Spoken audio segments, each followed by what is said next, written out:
Open Heaven, the 28th of September 2020, Monday. Topic: God's standard, sure and steadfast. Memorize 2 Timothy chapter 2 verse 19. Nevertheless the foundation of God standeth sure, having this seal, the Lord knoweth them that are his. And, let every one that nameth the name of Christ depart from iniquity. Bible reading, Psalms 10-4-11. The wicked, through the pride of his countenance, will not seek after God. God is not in all his thoughts. His ways are always grievous, thy judgments are far above out of his sight. As for all his enemies, he puffeth at them. He hath said in his heart, I shall not be moved, for I shall never be in adversity. His mouth is full of cursing and deceit and fraud, under his tongue is mischief and vanity. He sitteth in the lurking places of the villages, in the secret places doth he murder the innocent, his eyes are privily set against the poor. He lieth in wait secretly as a lion in his den, he lieth in wait to catch the poor, he cloth catch the poor, when he draweth him into his net. He croucheth, and humbleth himself, that the poor may fall by his strong ones. He hath said in his heart, God hath forgotten, he hideth his face, he will never see it. Message. The line between holiness and sin appears to be disappearing as sinful people now parade themselves as righteous.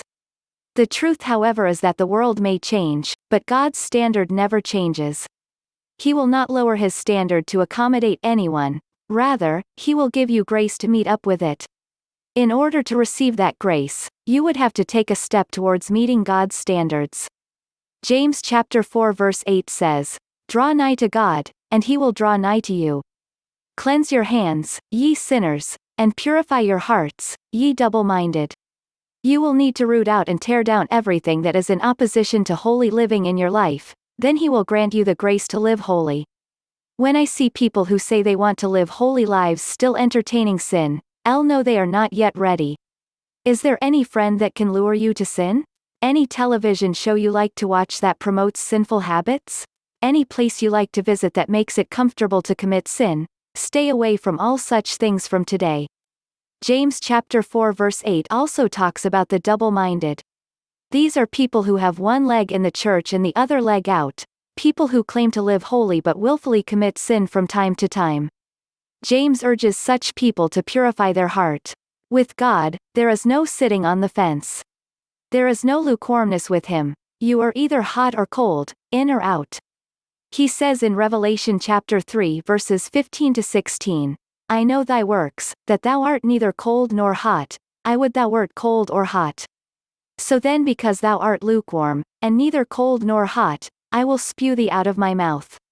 If you are claiming to be his child and still engage in sin from time to time, stop deceiving yourself, you are not.